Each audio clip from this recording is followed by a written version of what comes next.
इंदौर को मध्य प्रदेश की राजनीति का गढ़ कहा जाता है और जब सियासत के गढ़ में कई सारे सेनापति हों तो राजा का चुनाव मैदान में उतरना बड़ा दिलचस्प हो जाता है। एमपी न्यूज की इस खास पेशकश में आप सभी दर्शकों का बहुत बहुत स्वागत है। मैं हूं महेंद्र सिंह।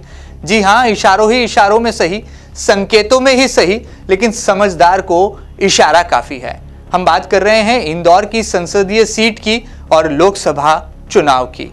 आप समझ ही गए होंगे माजरा कि रेड कारपेट आखिर किसके लिए बिछ रहा है और वो राजा कौन है जिनके लिए इंदौर के तमाम सियासी सेनापति अब कमर कस रहे हैं। दरअसल ये बड़ा दिलचस्प हो चला है कि सियासी समीकरणों के खेल में पहला बयान मध्य प्रदेश के नए मुख्यमंत्री कमलनाथ का आया कि दिग्विजय सिंह जैसे बड़े वरिष्ठ अनुभवी कद्दावर नेता को 30-35 सालों से बीजेपी के खाते में जा रही किसी संसदीय सीट से चुनाव लड़ना चाहिए।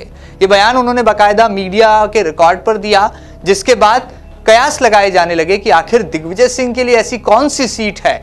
तो इंदौर और राजधानी भोपाल, दो सीटों पर मंथन तेज हुआ, लेकिन इंदौर को लेकर समीकरण पूरी तरह से हवा में रफ्तार पकड़ रहे हैं, हिचकोले खा रहे हैं। हो भी कुछ ऐसा सकता है, संभव है, क्योंकि 8 बार की सांसद, बीजेपी की बड़ी नेता, लोकसभा की अध्यक्ष सुमित्रा महाजन के चेहरे के सामने कांग्रेस को किसी बड़े अनुभवी चेहरे को उतारना मजबूरी भी कहा जा सकता है या सियासी समझ और सूझबूझ भी इसे करार दिया जा सकता है। लिहाजा कांग्रेस के राजा यानी कि दिग्विजय सिंह इंदौर से यदि लोकसभा चुनाव लड़ते हैं तो इंदौर के कई सियासी सेनापति उनके लिए मैदान में मैराथन भी करेंगे। और कहा यह भी जा रहा है कि लोकसभा चुनाव की रणभेरी बजने के बाद तो अब बूथवार भी बड़े बड़े नेता सेनापति की भूमिका में रहेंगे, क्योंकि राजा की प्रतिष्ठा का जो सवाल है और 8 बार की सांसद को चुनौती देने के लिए जब राजा ने भी ट्विटर पर हामी भर दी, यानी कि इशारों ही इशारों में कह दिया कि यदि कांग्रेस पार्टी का आदेश होगा तो वो राजगढ़ छोड़ किसी भी सीट से चुनाव लड़ लेंगे, यानी कि इंदौर को लेकर संकेतों के बादल अब धीरे धीरे छटने लगे हैं।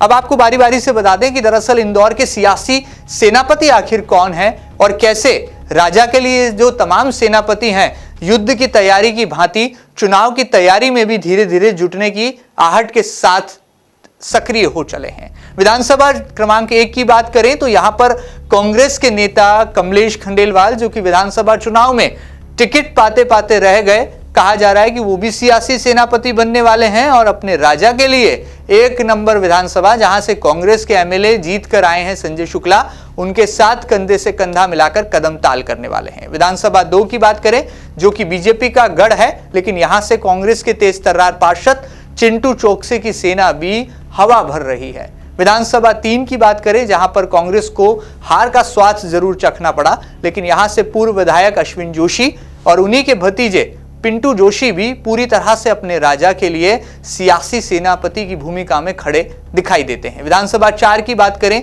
तो कांग्रेस के प्रत्याशी रहे, विधानसभा चुनाव हार गए, पूर्व पार्षद रहे सुरजीत सिंह चड्डा और सुरेश मिंडा की सेना लगता है कि राजा के लिए जुट चुकी है। विधानसभा क्षेत्र क्रमांक 5 की बात करें तो दिग्विजय सिंह के खास सिपह सालार रघुनंदन सिंह परमार, कांग्रेस के बड़े नेता पंकज संघवी और पूर्व विधायक जो कि जीत का कहा जा सकता है कि चौका लगाते लगाते रह गए सत्यनारायण पटेल भी यहां पर तैयारी में जुट जाएंगे। ऐसे सियासी समीकरण बन रहे हैं। विधानसभा राउ की बात करें तो दिग्विजय सिंह के ही परछाई कहे जाने वाले कैबिनेट मंत्री जीतू पटवारी भी पूरी तरह से जी जान लगा देंगे। तो देपालपुर से नए नवेले विधायक विशाल पटेल भी अपने राजा के लिए एड़ी चोटी का जोर लगाने के लिए तैयार हैं। जब इतना कुछ है तो फिर राजा भला इनकार कैसे कर सकते हैं। इसीलिए कहा जा रहा है कि पर्दे के पीछे रेड कारपेट बिछ चुका है और तमाम राजनीतिक लोगों को छोड़ दिया जाए तो दिग्विजय सिंह ने नब्ज टटोलना भी शुरू कर दी है और अपने तमाम खास लोगों से पूछना शुरू कर दिया है कि यदि वो चुनाव लड़े तो नतीजे क्या हो सकते हैं। तमाम जानकारियों को देने के लिए हमारे साथ जुड़ रहे हैं एमपी न्यूज के रिपोर्टर राहुल पटेल। राहुल, जरा दर्शकों को बताइए, बड़ी दिलचस्प और बड़ी ब्रेकिंग है, ये बड़ी खबर है, क्योंकि दिग्विजय सिंह देश के नेता हैं, बयानों से सियासत की दिशाएं बदल देते हैं, मध्य प्रदेश के पूर्व मुख्यमंत्री हैं, कांग्रेस के राष्ट्रीय महासचिव रह चुके हैं और किंग मेकर की भूमिका में है एमपी में। तो ऐसे में क्या सीएम कमलनाथ के इशारों ही इशारों में इंदौर में रेड कारपेट बिछाने की तैयारी हो चुकी है और क्या दिग्विजय सिंह के लिए यानी कि राजा के लिए तमाम सियासी सेनापति अब तैयार होकर खड़े हो गए हैं? जी बिल्कुल महन जी, बिल्कुल सही कहा कि इंदौर लोकसभा सीट को लेकर अब सरगर्मियां तेज हो गई है। वहीं इंदौर लोकसभा को लेकर अब रेड कारपेट बिछ चुका है और लगातार इस बार का मंथन किया जा रहा है कि आखिर ताई के खिलाफ कांग्रेस कौन सा उम्मीदवार उतारेगी। और कुल मिलाकर अगर हम बात करें तो 1989 के बाद से ही लगातार भारतीय जनता पार्टी का इस पर कब्जा रहा है। और बात करें यदि सियासी पंडितों की, तो इसे भारतीय जनता पार्टी का अभेद किला माना जाता है। और यह भी कहा जाता है कि लगातार जिस प्रकार से सुमित्रा महाजन चुनाव जीतते हुए आ रही है, कहीं ना कहीं कांग्रेस के दिमाग में यह भी एक सवाल चल रहा होगा कि आखिर कैसे ताई को हरा जाए। तो मैं आपको बताना चाहूंगा महन जी कि लगातार जिस तरह की खबरें आ रही है कि चुनौती को स्वीकार किया है दिग्विजय सिंह ने, जिस प्रकार से सीएम कमलनाथ ने बीते दिनों कहा था कि दिग्विजय सिंह को उस सीट से लड़ना चाहिए चुनाव जहां 30-35 सालों से कांग्रेस चुनाव जीत नहीं पाई है। यानी साफ तौर पर सीएम कमलनाथ का इशारा था कि दिग्विजय सिंह चुनौती भरी सीटों से चुनाव लड़े ताकि कांग्रेस अपनी सीट जीत पाए। और इंदौर, भोपाल और विदिशा जैसे ऐसी जो गढ़ कहा जाता है भारतीय जनता पार्टी का, लगातार 20 सालों से अधिक यहां पर जीतते आ रही है भारतीय जनता पार्टी।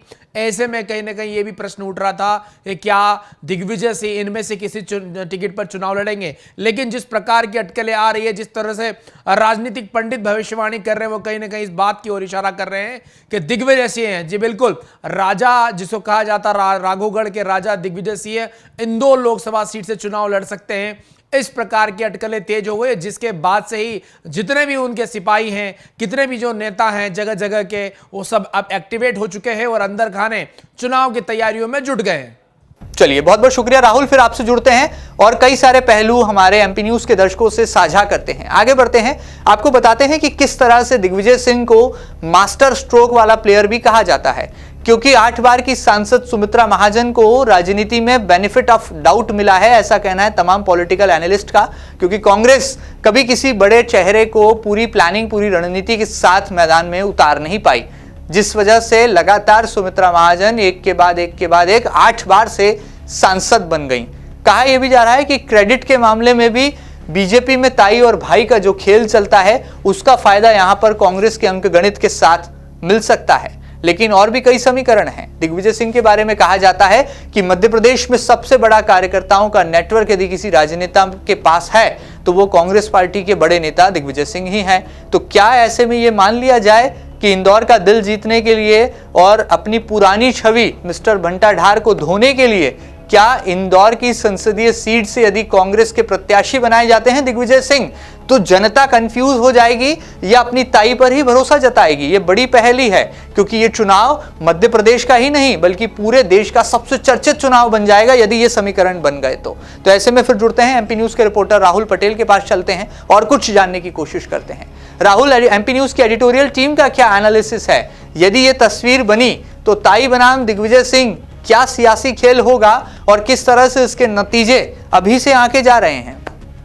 जी बिल्कुल महन जी, मैं बताना चाहूंगा यदि हम बात करें सुमित्रा महाजन और दिग्विजय सिंह की, अगर कंपैरिजन करें तो दोनों की अपनी अपनी खूबियां हैं और अपनी अपनी कमियां हैं। बात करें अगर खूबियों की तो सुमित्रा महाजन निर्विवाद चेहरा है, लगातार जीतते हुए आ रही है और कहीं ना कहीं ये भी उनके साथ में माना जाता है कि कोई विवाद उनसे जुड़ा हुआ नहीं है। यानी साफ तौर पर जिस प्रकार की वो राजनीति करने के लिए माहिर है, उसमें किसी भी प्रकार की बहुत सारी कॉन्ट्रोवर्सीज क्रिएट नहीं हुई है, पाक छवि रही है, कोई बहुत बड़ा भ्रष्टाचार का आरोप नहीं लगा है। तो ऐसे में एक बड़ी छवि है। साथ ही जिस प्रकार से महिलाओं को सशक्तिकरण करने की दिशा में पीएम मोदी ने लोकसभा स्पीकर का पद उससे नवाजा था, या यूं कहें कि भारतीय जनता पार्टी के आला कमान ने मुहर लगाई थी, तो साफ तौर पर आप ये भी देख सकते हैं कि पीएम मोदी की काफी खास मानी जाती है। बात करें अगर संघ की पृष्ठभूमि की, तो संघ की जब इमरजेंसी लगी थी देश में, तब से ही संघ की एक कद्दावर नेता मानी जाती है। जनसंघ के जमाने से पार्टी का किला लड़ा है, तो एक अनुभवी नेता है। और जगह जगह कार्यकर्ताओं की भी अगर बात करें तो ताई के खिलाफ इस प्रकार की कोई नाराजगी बहुत ज्यादा दिखाई नहीं देती। बात करें अगर नेगेटिव पॉइंट्स की सुमित्रा महाजन के, तो मैं बताना चाहूंगा सुमित्रा महाजन लगातार 8 बार से चुन के आई है। शहर में विकास तो है, लेकिन जनता की समय के साथ साथ एक्सपेक्टेशन बढ़ी है। जनता चाहती कि और भी ज़्यादा विकास हो, और भी नई चीज़ें आएँ, और मेट्रोज सिटी से लेकर जो तमाम बाकी जो शहर हैं, दिल्ली मुंबई की तर्ज पर शहर और विकास की रफ्तार पकड़े, इस तरह की एक्सपेक्टेशन बढ़ी है बीते कुछ सालों में सुमित्रा महाजन से। दूसरी यदि हम बात करें तो जिस प्रकार से सुमित्रा महाजन के खिलाफ सत्यनारायण सत्तन पूरी लॉबिंग करते हुए नजर आ रहे हैं, वो उनका साफ तौर पर इशारा है कि यदि सुमित्रा महाजन चुनाव लड़ी तो सत्तन जी है, जो सत्यनारायण सत्तन है, भारतीय जनता पार्टी के कद्दावर नेता हैं, पूर्व विधायक भी रह चुके हैं, राष्ट्रीय कवि हैं। ऐसे में यदि वो चुनाव लड़ते हैं तो निश्चित तौर पर सुमित्रा महाजन की मुसीबतें बढ़ सकती है। मैं आपको बताना चाहूंगा, सत्तन गुरु जो है वो राजनीति के ऐसे माहिर खिलाड़ी माने जाते हैं जिनका विरोध नहीं है, चाहे भारतीय जनता पार्टी हो चाहे कांग्रेस हो, दोनों ही पार्टियों में अच्छी पेठ रखते हैं और कई फॉलोवर्स, कई नेता उनके शिष्य हैं। तो ऐसे में अगर सत्तन खड़े होते हैं, गुरु सत्तन खड़े होते हैं, तो सुमित्रा महाजन की जो मुसीबतें हैं बिल्कुल बढ़ सकती है। बात करते हैं यदि दिग्विजय सिंह की, तो दिग्विजय सिंह राजनीति के चाणक्य कहे जाते हैं। वो जिस प्रकार की उनकी छवि है, उनका जिस प्रकार से वो 10 साल सूबे के मुख्यमंत्री रहे हैं, तो कहीं ना कहीं उनकी हर कार्यकर्ता, हर गांव, हर जगह, हर नुक्कड़ पे उनकी कार्यकर्ताओं की एक भीड़ मिल जाती है। ऐसे में जनाधार है, चेहरा है, लोकप्रियता है, और वो तमाम सारी चीजें दिग्विजय सिंह के साथ में है। साथ ही साथ जिस चीज के लिए सबसे माहिर माने जाते हैं, राजनीति में लक के साथ साथ अच्छा रणनीतिक होना भी आवश्यक होता है। तो इसी दिशा में यदि हम बात करें तो दिग्विजय सिंह रणनीति के गुरु माने जाते हैं। लगातार अगर हम बात करें तो राहुल गांधी के भी एक जमाने में राजनीतिक सलाहकार रह चुके, तो ऐसे में नॉलेज की कोई कमी नहीं है, नॉलेज भरपूर है। और बात करें अगर इंदौर सीट की, जिस प्रकार के वर्तमान समीकरण बन रहे हैं बहन जी, मैं बताना चाहूंगा कि अगर सत्यनारायण सत्तन खड़े होते हैं और अगर जिस प्रकार से कांग्रेस सरकार में भी काबिज है और जिस प्रकार की तमाम जो बाकी सारे समीकरण बन रहे हैं, तो निश्चित तौर पर अगर दिग्विजय सिंह चुनाव लड़ते हैं तो एक चुनौती पेश कर सकते हैं ताई के सामने। तो वहीं एक और बात मैं आपको बताना चाहूंगा कि जो अविजयी रथ है, जिस प्रकार से अश्वमेघ यज्ञ में जो घोड़ा दौड़ाया जाता है जीत के लिए, कि लगातार 8 बार से जीतते आ रही है सुमित्रा महाजन, आखिर इस घोड़े को कौन रोकेगा? तो कहीं ना कहीं कांग्रेस के अंदर खाने ये भी चर्चाएं चल रही है। जिस प्रकार से लगातार दिग्विजय सिंह के ट्वीट आ रहे हैं कि वो चुनाव लड़ सकते हैं, ऐसे में ताई के लिए मुसीबतें खड़ी हो सकती है। लेकिन एक बात तो तय है बहन जी, लगातार अगर हम बात करें तो 8 बार की सांसद को हराना इतना आसान भी नहीं है, लेकिन दिग्विजय सिंह जो आसान है नहीं है, उसे ही करने में माहिर है। तो कुल मिलाकर ये जो टक्कर है कांटे की होने वाली है। बहरहाल अभी कुछ भी कयास लगाना जल्दबाजी होगा, लेकिन एक बात तो तय है कि मध्य प्रदेश की आर्थिक राजधानी इंदौर में यदि इन दोनों का आमने सामने चुनाव होता है तो बहुत बड़ी एक यूं कहें कि एक बहुत बड़ा चुनाव और बहुत बड़ी रणनीतिक के तौर पर लड़ा जाएगा। एक तरफ संघ की प्रतिष्ठा, ताई की प्रतिष्ठा का सवाल है, तो वही दिग्विजय सिंह की रणनीतिक चालाकी का भी ये कहीं ना कहीं एक परीक्षा होगी। देखना बड़ा दिलचस्प होगा कि आखिर कब वो लिस्ट जारी होती है जिसमें कांग्रेस की तरफ से दिग्विजय सिंह के नाम पर आखिरी मुहर लगती है। चलिए, बहुत बहुत शुक्रिया इन तमाम जानकारियों के लिए। तो ये थी एमपी न्यूज की खास पेशकश, जिसमें कहा जा रहा है कि तैयार हैं योद्धा, यानी कि राजा तैयार हैं। दिग्विजय सिंह के लिए रेड कारपेट बिछ रहा है और पीछे से तैयार हो चले हैं तमाम सियासी सेनापति, क्योंकि दिग्विजय सिंह की सेना इंदौर में बहुत लंबी है और दिग्विजय सिंह की फौज यदि लोकसभा चुनाव मैदान में उतर गई तो कांग्रेस पार्टी का ऐसा मानना है कि जीत उनसे दूर नहीं।